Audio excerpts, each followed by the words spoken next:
新樓設計想盡量保留原有間隔，同時希望注入現代奢華風格，就要巧妙運用物料同埋燈光配搭。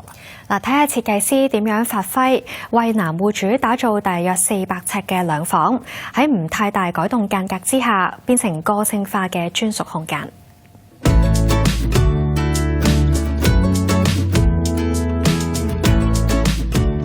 呢個 project 啦，客戶係中意一啲 modern luxury 嘅感覺，咁我哋成個設計都向住個方向走。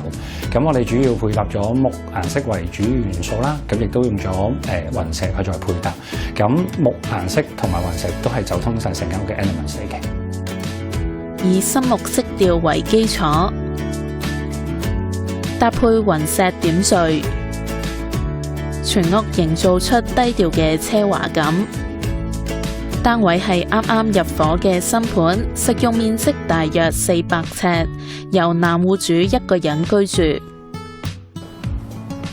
都見到單位比較少用大面積嘅雲石啦，有冇啲咩原因呢？今次我哋同客戶啦，佢傾成個項目嘅設計方案嘅時候咧，我哋係希望有 modern 啦，亦都有 luxury。咁過去啦，好多 luxury project 咧都會大面積咁樣去用雲石去做電視機嘅背景牆，去令到成件事會有 luxury 嘅感覺。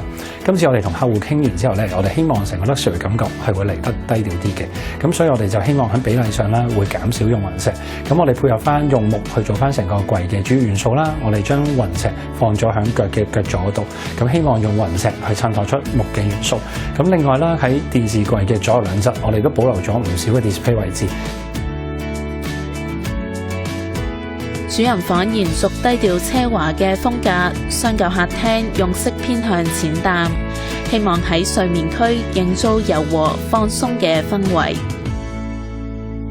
床頭牆身全面包上淺灰色紡布紋嘅軟墊，配上床頭板嘅滲光，豐富視覺層次。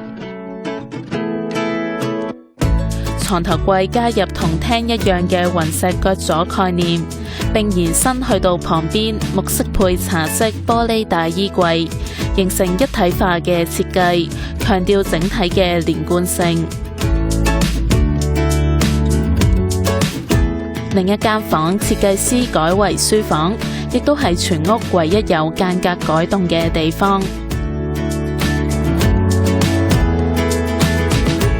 為咗增加空間嘅通透感，設計師特意將書房嘅掩門改成趟門，同時俾戶主喺走廊經過書房嘅時候，都可以睇到展示櫃入面嘅珍藏。